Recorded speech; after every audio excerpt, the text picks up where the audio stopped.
Bonjour à tous, heureux de vous retrouver sur le plateau de Paris Turf TV pour votre quotidienne reçue 5 sur 5, l'émission du Quintet Plus et du Top 5.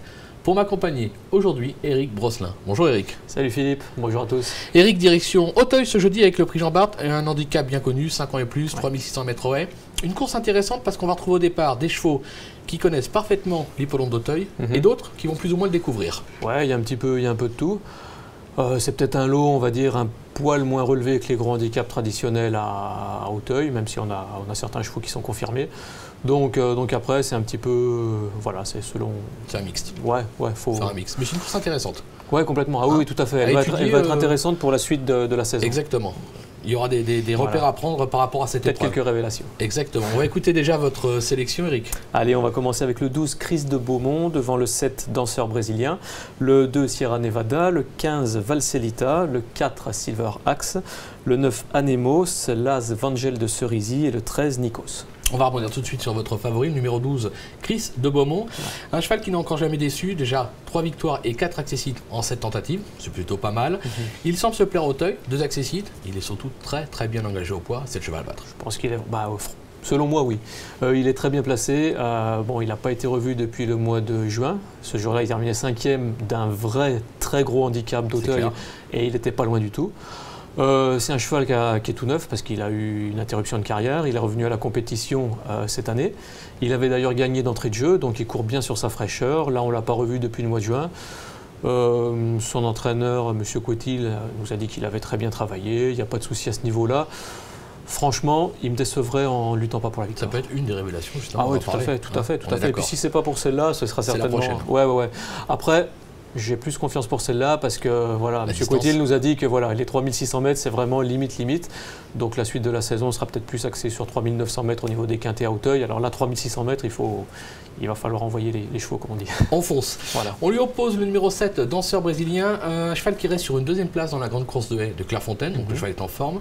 On se souvient notamment qu'il était classé deuxième du Finaux, c'était en 2013. Alors vous allez me dire, depuis de l'eau a coulé sous les ponts. Certes, ça n'empêche qu'en valeur intrinsèque, le cheval a des moyens. On va s'en méfier de celui-là. Complètement, ouais. Le Finaux, je crois que c'était en 2012. 2012. Pas 2013, 2012. Mais bon, c'est évidemment Finaux, début sur les obstacles à Auteuil. Donc Auteuil ne devrait pas poser de problème, même si depuis, je crois qu'on l'a revu qu'une seule fois à Auteuil. Le cheval avait été arrêté. Il est peut-être un peu plus confirmé ces derniers temps sur les tracés coulants.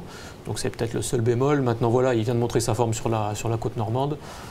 Je ne vois pas trop, mis à part cette histoire d'Auteuil, tout ça, mais avant le coup, pas trop de points négatifs. Logiquement, en plus en prenant de l'âge.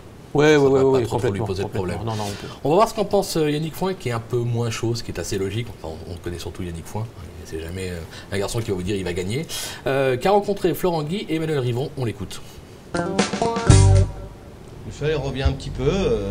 Maintenant, voilà, il a de l'âge, effectivement. Il a de l'âge. Il arrive à maturité. Maintenant, il a eu ses problèmes de jambes, effectivement. On change d'hippodrome. Il est dans sa catégorie. Voilà. On change d'hippodrome, mais lors de ses débuts, ses tout débuts en obstacle, il avait pris une deuxième place sur le parcours. Il s'était bien comporté pour ses débuts et on n'a pas trop essayé parce que j'avoue franchement que c'est un cheval de plus de bon terrain que de lourd. C'est pour ça que je ne m'étais pas permis de retourner trop à Auteuil. Voilà, on va pas revenir dessus, mais même s'il a pris de l'âge, il a surtout pris de la maturité. Ça peut être très important, notamment sur le tracé d'Auteuil. En troisième position, une vieille connaissance, le numéro 2, Sierra Nevada, une femelle, qui n'a plus à faire ses preuves à Auteuil. Et à ce niveau, comme l'atteste son succès acquis dans le prix de Chantilly, c'était le 22 juin dernier, c'était 3900 mètres. On reparlera de la distance après. Là, on va le voir, elle va le faire sur le plat très facilement, très plaisamment surtout. Bon, là aussi, c'est la confiance, plus l'expérience. Appuyée le long de la lisse, comme ça. Donc, elle avait montré, elle était courageuse, lutteuse. Elle a pris 4 kilos de pénalité là-dessus. Voilà. Maintenant, je pense qu'elle est en constant progrès. Elle fait toutes ses courses. Bon, à partir de là, le terrain souple. La dernière fois, justement, lors de sa victoire, le terrain était souple. Donc là, le terrain ne devrait pas être plus que souple non plus. C'est pour ça d'ailleurs que je pense que Danseur brésilien, son entraîneur, craignait un peu le terrain lourd. Là, le terrain va être souple, ça va l'avantager.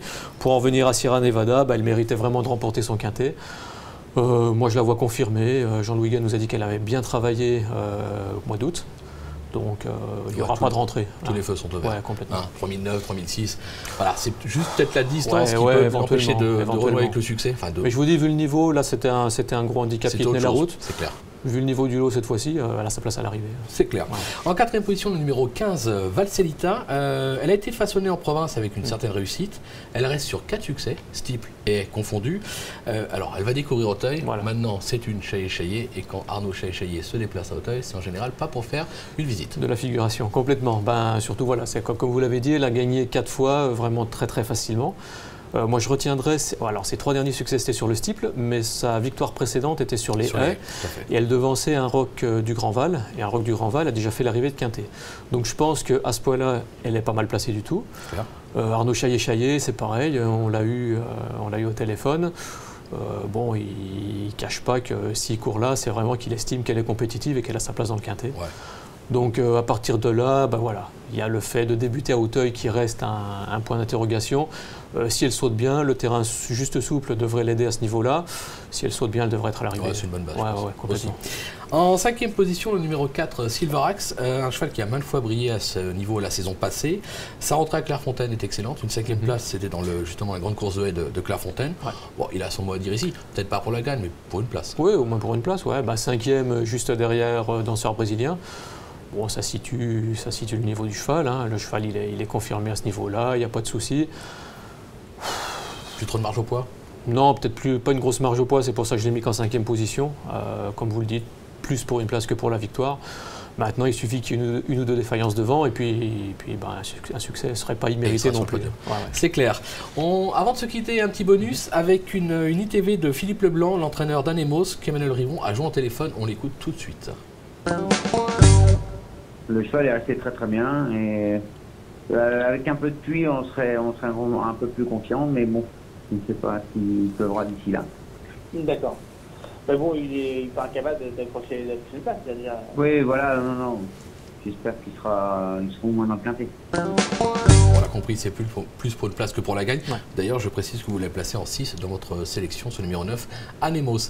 Eric, merci pour toutes ces infos. On va se quitter avec une petite pépite dans la Réunion, dans la 8e course. Dans la 8e, on va aller sur le top weight, là, Astro de Ballon, qui a vraiment gagné de façon très convaincante la dernière fois, par 3 longueurs. Alors certes, évidemment, il y a une pénalité à la clé. Logique. Maintenant, je pense que Astro de Ballon ne cesse de progresser cette année, donc les progrès peuvent compenser, à mon avis, la pénalité.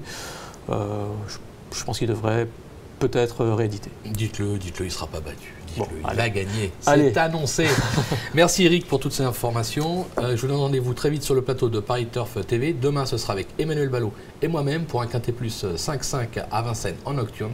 Merci à tous. Bon jeu. Au revoir. Au revoir.